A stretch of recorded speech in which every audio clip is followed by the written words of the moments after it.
What's up, everybody? Welcome to another episode of the Chat It Up podcast. As always, I'm your host, Shooter, bringing you interviews, news, and reviews about all things Upper Peninsula of Michigan. I've got a really great episode for you guys this week, a little different from our normal format, but it's always good to kind of switch things up a bit, keep things interesting. But as we always do, we will start this episode off with This Day in Yooper History, which is brought to you by the good folks at Pasty.com. That's Pasty.com and the Pasty Central Facebook page. So here is December 31st, This Day in Yooper History. Pasty Central Day in History, December 31st. This day in 1873 ended a tragic month in the life of 38-year-old Alexander Agassiz. Earlier in December, his father, Louis, had passed away after battling respiratory congestion, and a few days later, Alexander's wife suddenly died of pneumonia, probably contracted at the deathbed of the elder Agassiz. This left Alexander with 3 young boys to raise in the rugged UP with the help of their grandmother, Mrs. Louis Agassiz, whom Alexander always referred to as Mother. From this low point in Agassiz's life, he went on to lead the Calumet and Hecla Mining Company to success as its president until his death in 1910. Besides his role in the copper country, he invested his time and fortune to complete the Museum of Natural History at Harvard, which his father had started in 1859. Pasty Central Day in History, December 31st. Another huge thank you to the folks over at Pasty.com and the Pasty Central Facebook page for making that segment possible.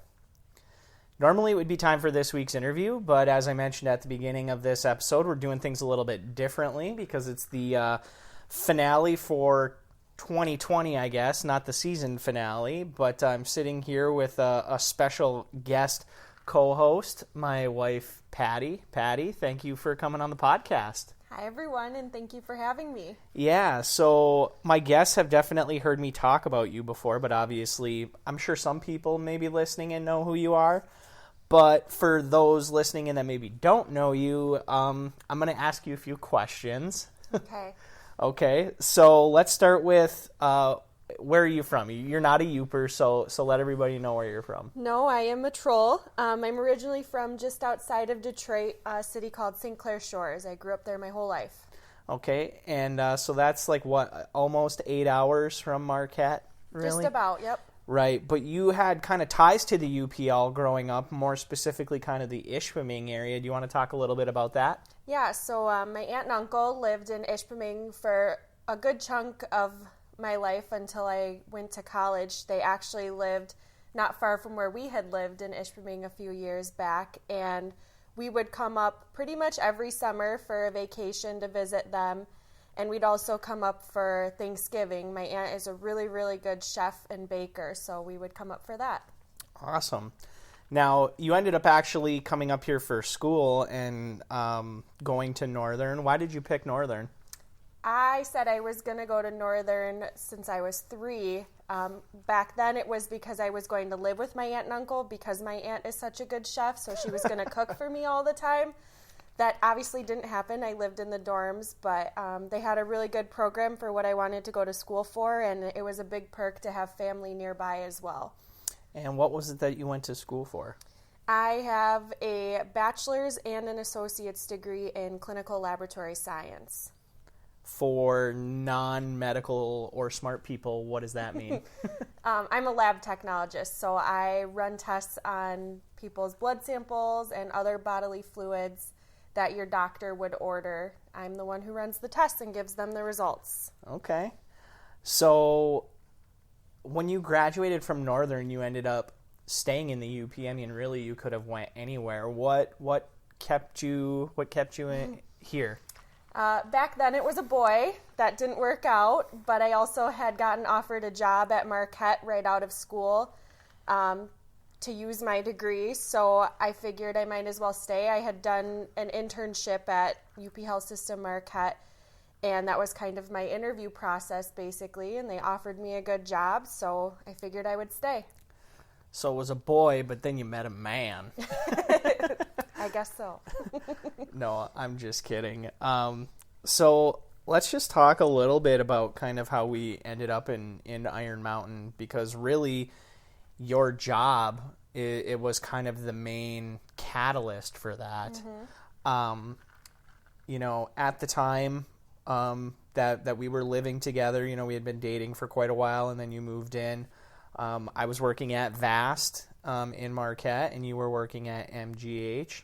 And then I'll let you take it from there, I guess, as far as the job opportunity that you found out about. So we had always said we'd wanted to move back here within like 5 years probably, just to start our family here when we decided to do that. And the dream was to get a job at the VA because it's the only VA in the UP. It has really good job security, great pay, great benefits, and I've heard really good things about the facility in general. And on a whim, I think it was probably in November, we had this discussion about that being our goal.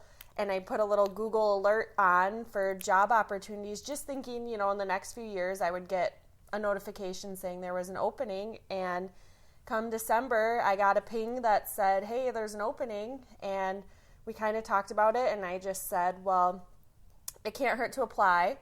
Well, who knows if I'd even get an interview. And then it turned into, oh, you got an interview? Well, I guess we'll just see what the offer is before we make the plunge. It can't hurt to see that. And then we got the offer, and it was like, well, I guess we're doing this because it was a great offer and a great opportunity. And I knew you were excited to move back to your hometown, and it was great to be close to your family again, too. Yeah. Now, for reference, this was November and December of 2018 that all of this went down. Right. Yes. And I think what I remember most about it is we kept like putting off being like serious about it. It was like, we were like, well, it can't hurt if you put your name in the hat. And then you were like, well, it can't hurt to go down and interview. And then it was like, well, it can't hurt to hear the job offer. And then it was like, oh crap, this is like, okay, now we like really need to be like legit and like serious about this. The other thing that really sticks out to me is having to like sit down and have that conversation with my bosses and the place that I work. You know, at the time I had been there for 7 years, and obviously I love what I do and I love the company that I work for. And it was like, okay, is there a way to make this work where I can work remotely? Otherwise, if not, I'm gonna like have to take a risk here and you know, try and find another job, that type of thing. Thankfully, obviously, you know how great my bosses are in the company that I work for is, and the conversation was super awesome and positive, and thankfully my bosses had the foresight that I did to see how we could make it work, and we've been doing that ever since. So you're working at the VA now. Can you talk a little bit about what you do for the VA? Sure. So I'm still using my degree. I'm a medical technologist is my official title, which is what I did at Marquette. But at Marquette, I was strictly a microbiologist, and here I work in the entire lab of the VA. I work night shift, and I actually am by myself, so I do everything on my own, basically. A lot of what I do is just like behind the scenes work. I don't do a whole lot of patient care because of the way our hospital is set up, but I work on a lot of machines. I'm kind of like a mechanic. I do a lot of quality control, and I still get some patient work, and I do it in all aspects of the lab, so not just microbiology anymore. With obviously this global pandemic that we have going on, with the contact that you do have with patients, what's that like for somebody that might not know? I mean, do you have to like wear like a hazmat suit or I guess what does that look like?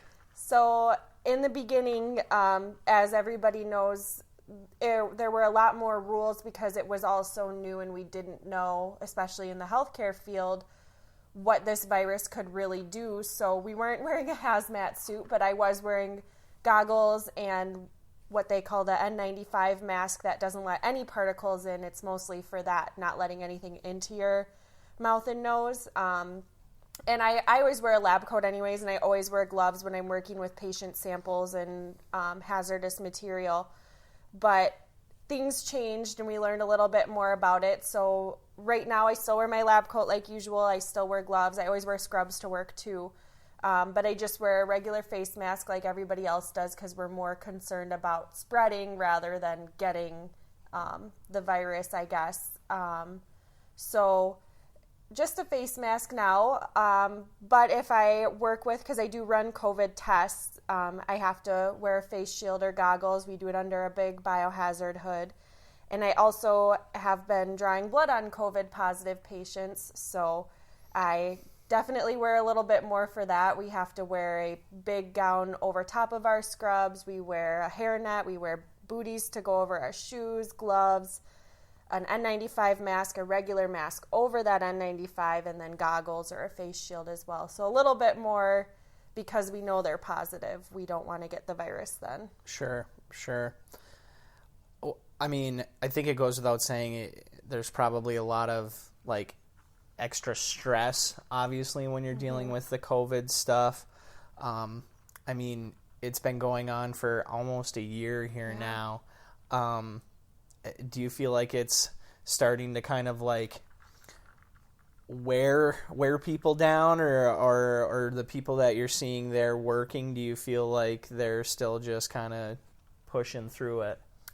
I think there's been, in a lot of professions this year, especially the essential worker profession, wherever you are, whether you're in healthcare, at a grocery store, a cop, a firefighter, somebody that still has to go to work, cannot work from home. I think there's been a lot of burnout, and it's not necessarily the work itself. It's a lot of the fact that policies change almost every day, it seems, because we're still learning so much.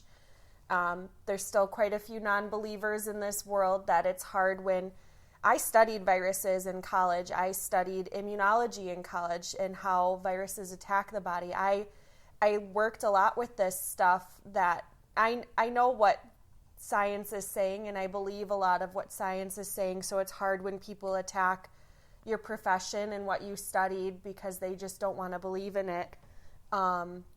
So I think that's a hard part of it, is it's caused a lot of mental strain too, but I think lately people have come together a lot more, and the vaccine has definitely helped. I think that hopefully we're on the upward trend with everything with it, but it's definitely caused some burnout, I think, for a lot of people, not just healthcare, to Sure. See all these people who get to work from home and, wear their pajamas all day, and we're still going out there. Hey, I don't wear my pajama. I might put on track pants. You work hard though too. Yeah. Well, and I mean, I'm extremely fortunate. I should say we're extremely fortunate. As crazy as 2020 has been, I feel like you and I have said, like, multiple times throughout the course of all of this how lucky we feel. Yeah. Because, I mean, even though you're potentially exposed to COVID, knock on wood, you haven't gotten the virus. And I was working from home before all of this started, so in a lot of ways for me it's been just business as usual. Yeah. So we're very lucky. Yeah, our life didn't really have to change. You continued to work from home and I continued to go to work. We didn't have to make big changes like a lot of people did, and we don't have kids, so we didn't have to worry about that either. Right. So, you've been around the UP since you were a kid. You ended up coming up to school here. You ended up deciding to stay. And now you're really stuck here because you're stuck with me. What would you say it is that you really love most about the Upper Peninsula? There's a lot of things I love about the UP, but I think the biggest thing is the people. Growing up in a big city, people aren't always very nice, and you think of even just driving, there's a lot more of aggression when driving, and up here people are just so nice and willing to help you out with anything. I've met so many great people since I've lived here. I've lived here year round since 2015, I believe, so 5 years now, and just met a lot of really great people who are always willing to help you and have your back. And I think that's probably the best part of the UP is the culture up here. Okay. So I know you've visited a lot of places around the UP, some with me, some without me, but what would you say have been some of your favorite places around the UP that you visited? Like landmarks or just places in general? Either or.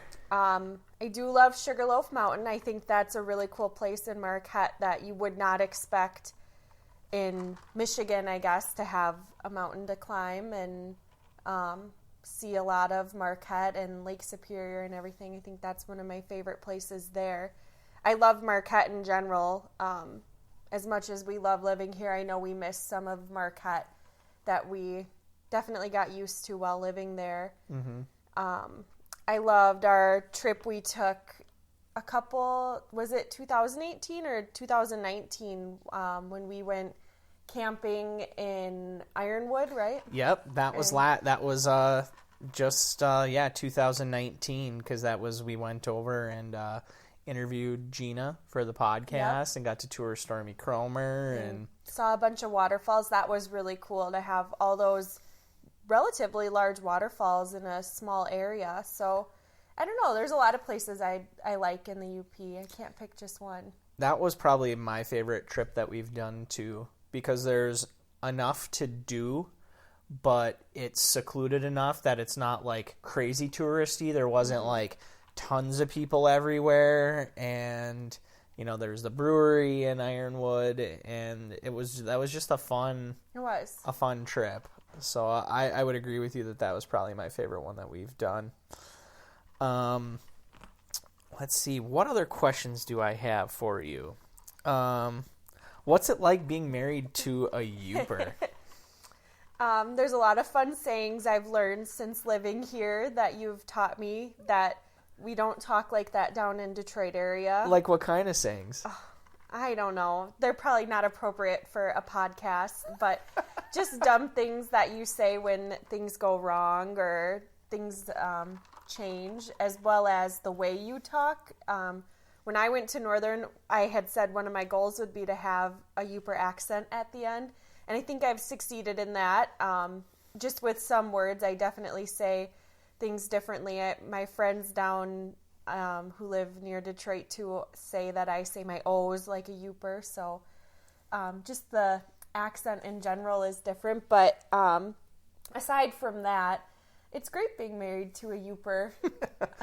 I feel like when we first kind of started getting to know each other, I feel like you made fun of my Youper accent more. Mm-hmm.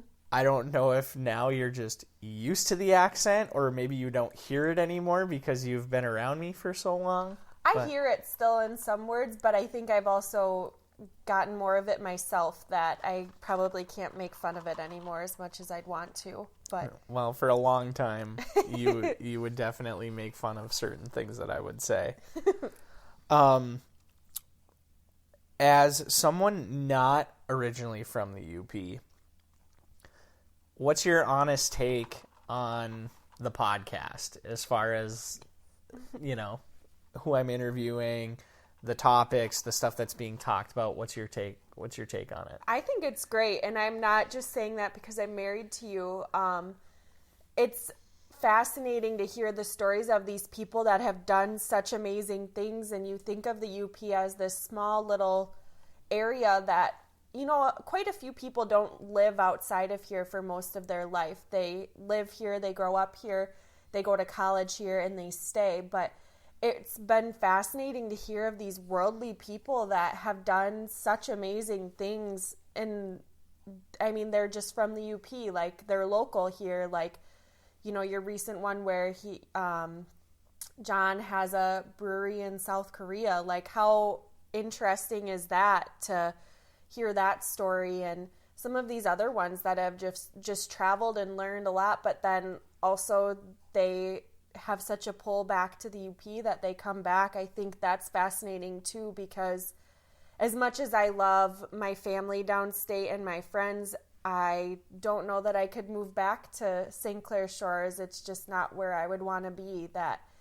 it's fascinating to me too that so many people come back home, whether it be to the UP in general or even yourself moving back to your hometown. It's very interesting to me. Okay. So that's pretty much all the questions that I had for you, just so that everybody could kind of get to know you a little bit better. So now we'll kind of transition to the portion of the podcast that I've been hyping up, which is kind of our year-end, I won't even say it's a review, more so a Q&A. I put it out there for people to send me some questions. So we're going to start first with a handful of questions that I had sent in to me via email, or I think a couple of these were like DMs as well. So Patty's going to ask them to me, and I will do my best to answer them. Okay, so the first one comes from Matt, and it being Christmas time, he would like to know, what's your favorite Christmas tradition? Favorite Christmas tradition? New or old? New or old. So my favorite Christmas tradition is typically what my family does on Christmas Eve. This year, unfortunately, we weren't able to do it due to COVID and the pandemic. But normally on Christmas Eve, my family would hop in the car, or sometimes we would host at our house, but we would get together early afternoon with my mom's side of the family, and we would kind of rotate whose house it was at. My mom's got a large, actually I've got a pretty big family on both sides now that I'm thinking about it, but we would rotate whose house it was at, and we would get together and we would have like basically a late lunch, early dinner type thing, exchange presents, that type of thing. From there, once that kind of wrapped up, we would head over to my uncle's house, my Uncle Beaver. Those listening, some of you are like, who, Uncle Beaver? What kind of name is that? It's a nickname. But we would go over to my uncle's house with my dad's side of the family. He's my dad's brother. And again, another really big get-together with family and friends. And we do a white elephant. And that just, to me, is like Christmas in a nutshell, being with both sides of my family all in one day. And it's a little bit hectic, kind of going from A to B, but I don't think I'd want it any other way. So nice.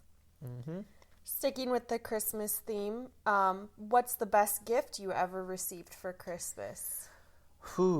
That's a tough one. The best gift I ever received for Christmas, probably I would have to say I got a brand new Huffy bike that like really stands out to me. It was this really cool, it was like an off-white, but then it had like black and lime green paint splatters on it. That was probably that, I don't know, for some reason that brand new Huffy just really stands out. Mine too. But the other one that stands out, and I won't say it's the best gift, but I do give my parents a ton of credit. For quite a few years, I would ask for kind of like proof that Santa was real. And one of the things that I asked for is I wanted a photo of Rudolph.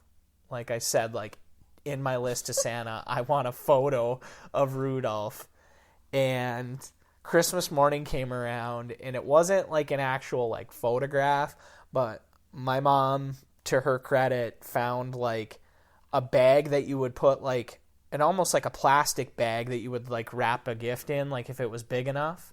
And it was almost like a life-size photo of a reindeer. It was like a cartoon. It wasn't like a real picture of a reindeer, but it was like a cartoon of Rudolph that was life-size. So it was 3 feet tall, and she had put one of my presents in that box. So it was when I walked out in the morning, the first thing I saw was this life-size version of Rudolph. So I give my mom credit, because that, just looking back now, that had to have been a lot of trouble to go through. That's funny.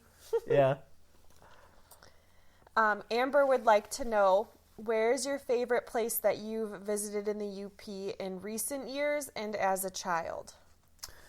So in recent years, I would probably say that trip to Ironwood that we just mentioned. That was a great trip. Pictured Rocks was really cool too when we went and did that. That was certainly a fun one.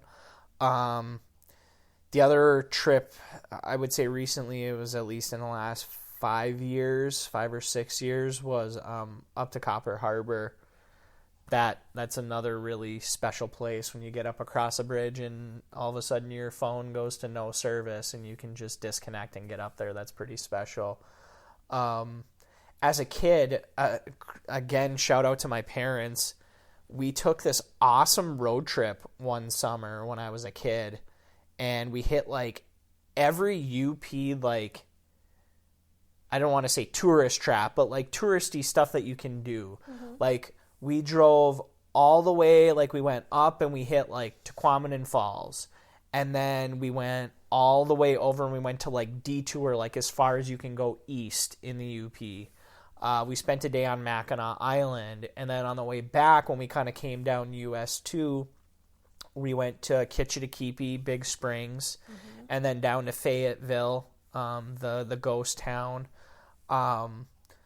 That trip of itself was probably like the most memorable for me. Of those spots that I just kind of mentioned, I know I mentioned a bunch of them. Oh, the otoo thing we did was we went through the Sioux Locks on that trip. That was really neat.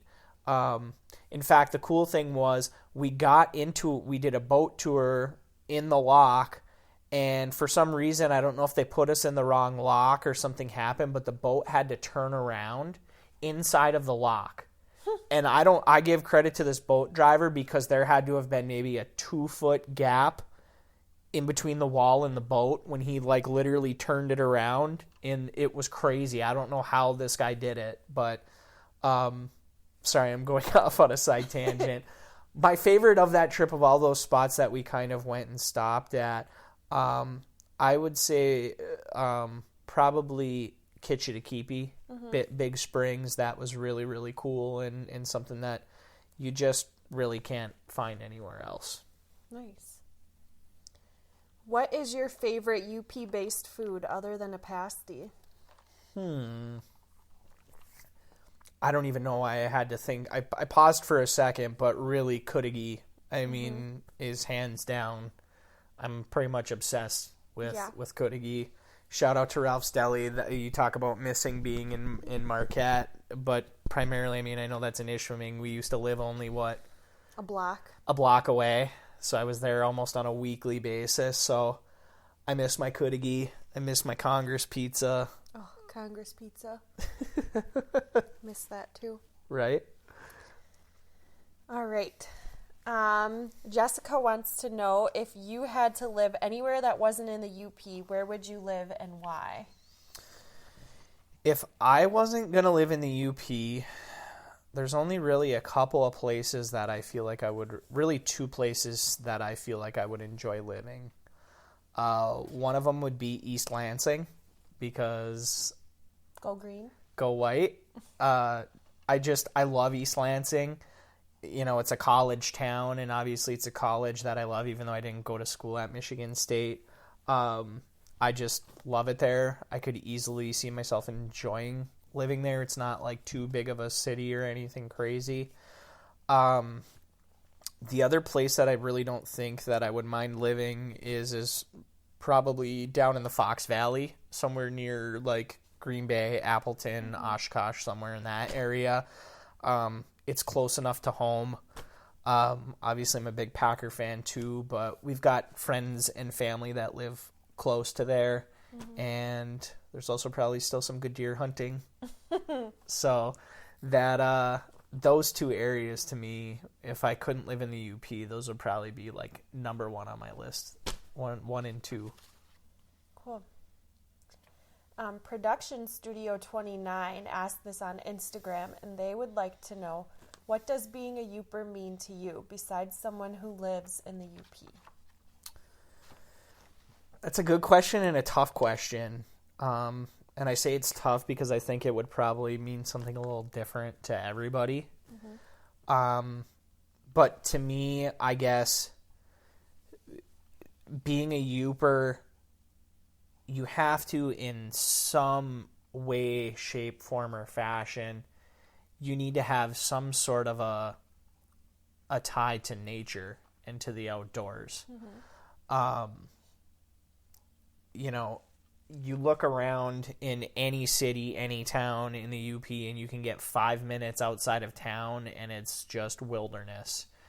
And I just feel like if you're going to live up here and you don't have some sort of tie or draw to nature, whether it's, you're the most hardcore outdoorsman, or maybe you just like taking your dog for a walk every day. If you don't have that draw or enjoy of being outside, to me, it's like, why would you live here? Mm-hmm. Because you could probably live anywhere if you don't really care for being outdoors all that much.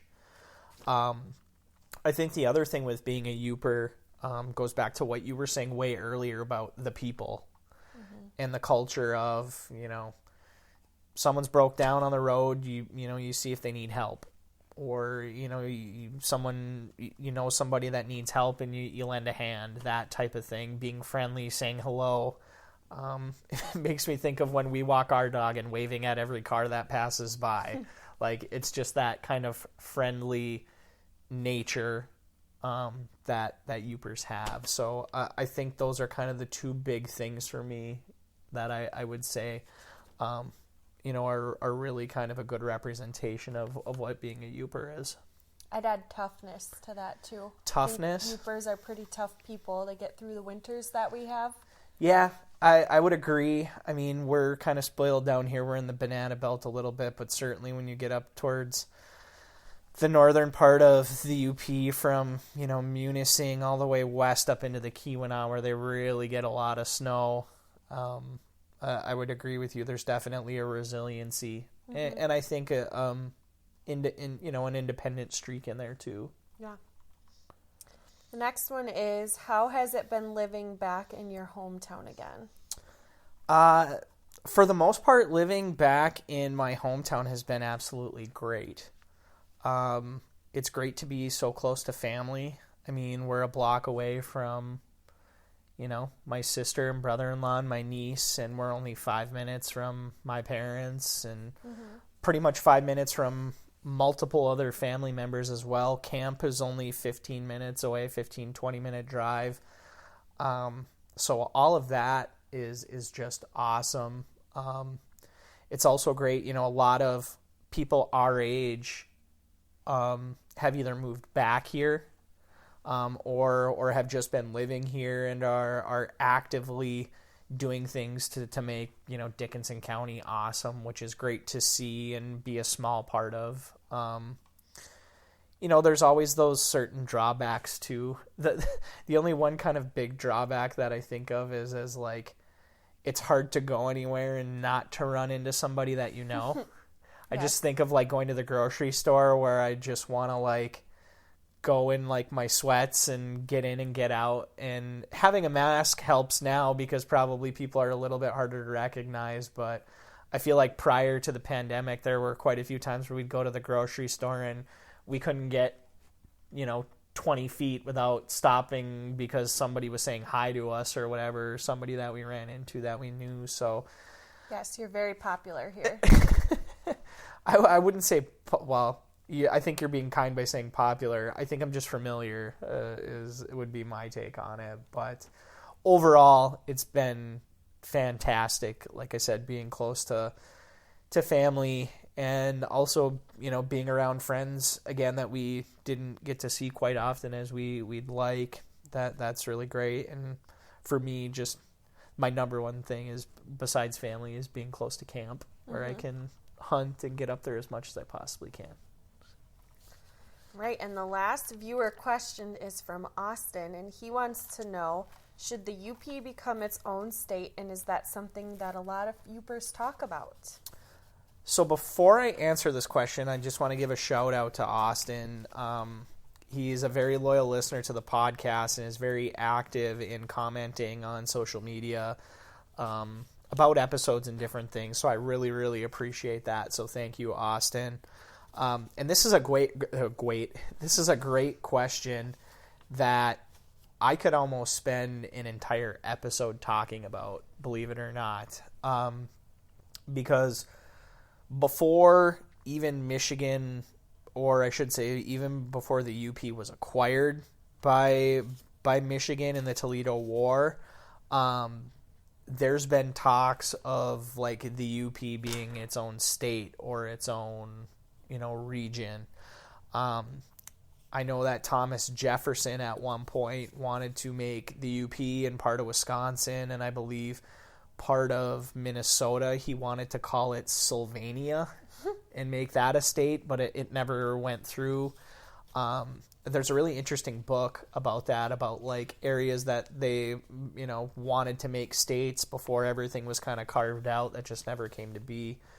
But I know even once the UP became part of Michigan, it's been something that even since the 19th century, the topic of the UP becoming its own state has been kind of like in discussion. Mm-hmm. I believe it was like 1850s. There was a convention in Ontonagon, and they were talking about making the UP part of, I think, like the northern part of Wisconsin and northeastern Minnesota. They wanted to break that off. I think right around 1900 it came up again, where they wanted to make the UP and part of northern Wisconsin its own state. Really kind of the real biggest push for this happening was kind of in the 60s, I believe, and into the 70s. And that was led by largely by Dominic Jacobetti. You've heard the name Jacobetti for the VA Center up in Marquette. Yep. Dominic Jacobetti was somebody that was instrumental in giving the UP a voice down in Lansing, in politics. And the interesting thing is that he was really pushing for the UP to secede and become its own state as a direct response to kind of the environmentalism that was starting in the late 60s and in the 70s. Mm-hmm. There was, a really big movement across the U.S. to start to do things to preserve natural resources. Well, at that time, the UP was still, even in the 60s and 70s, there was still a lot of mining going on. Obviously, the timber industry is still going on in the UP to this day, but there was just basically a direct response to him being worried that these new things that were coming about as far as preserving natural resources was going to really hurt the economy of the UP. And so the idea that he and a lot of other people had, I shouldn't say he was the only person, he was just really kind of the voice for everybody because he was, a representative down in Lansing for, I think, the 108th and 109th district. And he had a lot of pull. So when he talked, people listened. And, so this idea was, hey, if we break off from Michigan, number one, we can kind of make our own rules as far as, our natural resources. And number two, we should be able to then keep jobs here in the UP. It never really got anywhere, but it seems like every so often it continues to become a topic of conversation. The interesting thing is, prior to the 1950s, the couple of times that I mentioned that it came up, the big reason for the disconnect between the Upper Peninsula and the Lower Peninsula, a lot of it was the Mackinac Bridge wasn't there. That makes sense. You had to take a ferry across, and that's just a small part of it. I shouldn't say it's a big thing, but it was one of the things. So, and back to Jacobetti, besides just being a big voice for the Upper Peninsula, he was instrumental in making sure that the UP got a lot of funding that we might not otherwise get to kind of like help us out. He was directly responsible for the Superior Dome getting built, and he was instrumental in a lot of other things too, as far as roads and construction and just that type of thing. He played a really big role in making sure that the voice of the UP was heard to get the funding that we need to really stay afloat. Now, on the flip side of that coin, that almost kind of goes back to, Austin's question of should the UP become its own state. That's the difficult part, is how would the UP even keep itself afloat? Mm-hmm. In my personal opinion, I don't think there's enough of an economy in the UP to make that happen.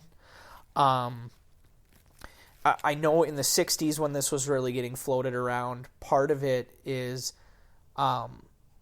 they were pushing to make gambling legal, kind of like Las Vegas, so not just the casinos that we have on reservations. That was one of the ideas that was floated, was just making like gambling legal all across the UP, so they could just kind of put casinos everywhere and it would really draw in tourists. But again, obviously none of that panned out. I really just don't think there's enough of an economy in the UP to kind of sustain ourselves. But again, like I said, that's a really good question. It's definitely something Upers have talked about multiple times over the course of history. In this last year. Even just, in this last year, every now and then it crops back up again and people kind of want to break out. The interesting thing is if the UP would be, I believe, 40, like in the 40s, 41 or 42 in land mass as far as like the size of the UP compared to other states. Mm-hmm. Like we would be bigger than the state of Vermont, for example. Or no, not Vermont, Maryland. We would be bigger than Maryland. We would be the smallest in population, though. That would be the other thing, because there's roughly 300,000 people in the UP, give or take, maybe a little bit more. But that's only like 60% of the population of Wyoming, which I think is pretty low on the population scale. And it's only 50% of Alaska, which I think Alaska is pretty low on the population scale too. So it's super complex. Like I said, I could almost go an entire episode just talking about it, but it's really interesting if you think about, like, try to picture what the UP would really be like if it was its own state. Mm-hmm. So good question, Austin.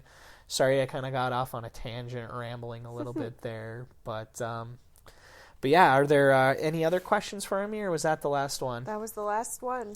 Okay, well, then we'll wrap this episode up the way that I wrap up every episode, and I will ask you this question, and that's, how do you like your pasty? I like my pasty with lots of gravy on it. Ooh. I don't like ketchup at all in general, so I would have to choose gravy then. Gravy or nothing. Yeah, I just pretended to act surprised because I already knew how you were going to answer. Obviously, I know how you like your pasty, but people listening in, I'm sure they want to know how you like it. So, okay, so you're a gravy person. So, all right. Well, Patty, thank you so much for being my my guest co-host. Is there anything else that you want to add or anything like that? No, I don't think so. Thank you for having me. Yeah, you're very welcome. Like I said, I really appreciate you coming on. And that's going to wrap things up for this week's episode. Another huge thank you to my lovely wife for being a good sport and helping me out with the episode. And also a huge thank you to everybody that sent in questions. The questions were really awesome, and really it was those questions that made this episode possible. So with that, that's pretty much a wrap on 2020. And I think we all can collectively say that this past year has pretty much been a dumpster fire. But as Patty and I talked about in the episode, Upers are resilient, and we persevere, and we're tough. And, you know, between that toughness and the vaccine for the coronavirus and a lot of other positive things, I really feel strongly that better days are on the horizon in 2021. So I hope you all have your resolutions ready to go for the new year. Me personally, I kind of treat my resolutions like birthday wishes. I usually don't like to say them out loud or talk about them because I feel like if I do, then they won't come true. But like I said, I hope you have those ready to go. And I really, each and every one of you listening, I truly hope that you have a happy and a healthy new year. So otherwise, my per usual housekeeping, please subscribe, rate, and leave me a review wherever it is that you listen to the podcast.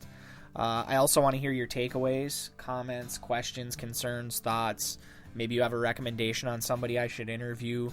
You can, drop me a line and email me at chatteduppod@gmail.com. Otherwise, find me on social media, Facebook, Twitter, Instagram, YouTube. Just type in the Chatted Up Podcast and you should be able to find me. Other than that, I am your host, Shooter, reminding you to have a happy new year, keep your chin up, and your eyes forward.